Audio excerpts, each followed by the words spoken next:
Assalamualaikum warahmatullahi wabarakatuh. Bismillah, sahabatku sekalian. Baru-baru ini kita dihebohkan lagi dengan pemberitaan terjadinya perbuatan tindakan asusila yang diduga dilakukan oleh seorang kiai terhadap santriwatinya. Kiai tersebut merupakan salah satu pengasuh pondok pesantren di Jember, Jawa Timur.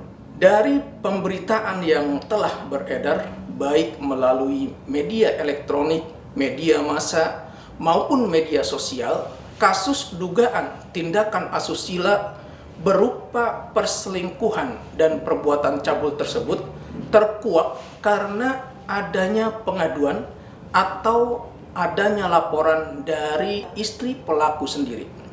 Dan sampai saat ini kasus tersebut masih dalam proses penyelidikan. Dan mudah-mudahan kasus ini bisa segera selesai dan ditemukan kebenaran yang sesungguhnya. Jangan sampai peristiwa ini menjadi fitnah dan pelaku segera mendapatkan hukuman yang setimpal atas perbuatan yang dilakukannya. Sahabatku sekalian, terjadinya kasus ini tentu sungguh sangat memprihatinkan, memalukan, dan dapat mencoreng nama baik pesantren yang notabene merupakan tempat untuk mendidik para santri-santriwati menjadi seorang muslim yang bertakwa, berakhlak mulia, dan memiliki pengetahuan agama yang baik dan cinta kepada bangsa dan negara.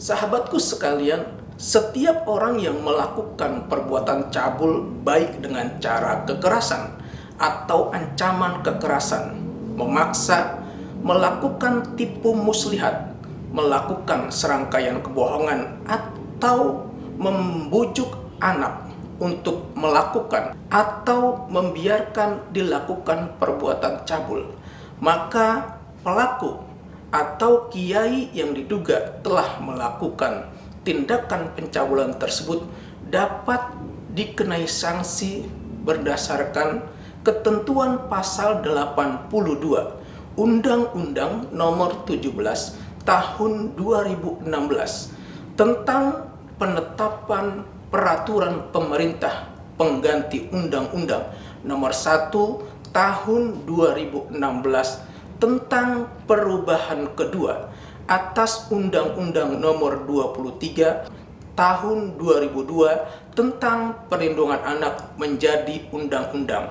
Junto Pasal 76E Undang-Undang Nomor 35 Tahun 2014 tentang perubahan atas Undang-Undang Nomor 23 Tahun 2002 tentang perlindungan anak dengan sanksi pidana berupa pidana penjara paling singkat 5 tahun dan paling lama 15 tahun dan denda paling banyak 5 miliar rupiah.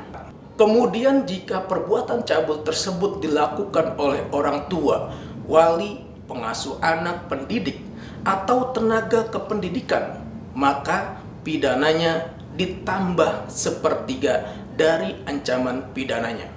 Dikarenakan kiai ini merupakan seorang pendidik atau tenaga kependidikan, maka hukuman atau sanksi pidananya ditambah sepertiga. Jika ancaman pidananya 15 tahun ditambah sepertiga, maka pidananya menjadi 20 tahun. Selain itu dapat dikenai pidana tambahan berupa pengumuman identitas pelaku, rehabilitasi dan pemasangan alat pendeteksi elektronik. Tindakan berupa rehabilitasi dan pemasangan alat pendeteksi elektronik diputuskan bersama-sama dengan pidana pokok dengan memuat jangka waktu pelaksanaan tindakan.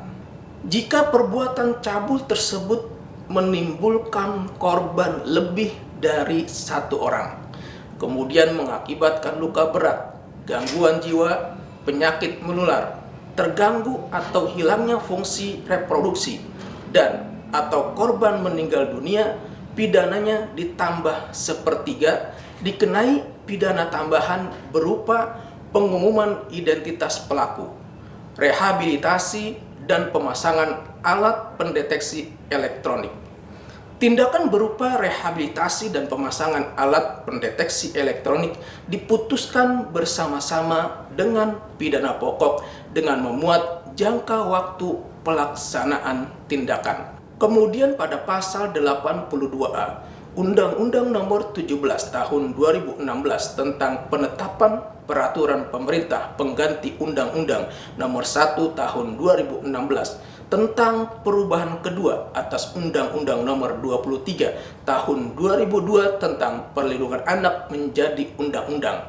Sanksi tindakan berupa rehabilitasi dan pemasangan alat pendeteksi elektronik dilaksanakan selama dan atau setelah terpidana menjalani pidana pokok dan berada di bawah pengawasan secara berkala oleh kementerian yang menyelenggarakan urusan pemerintahan di bidang hukum, sosial, dan kesehatan.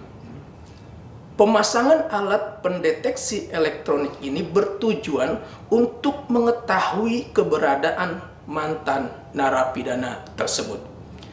Sahabatku sekalian, terlepas benar atau tidaknya kasus pencabulan terhadap santriwati yang diduga dilakukan oleh kiai pada salah satu pengasuh pondok pesantren di Jember, Jawa Timur tersebut, maka semua ini kita percayakan kepada aparat penegak hukum.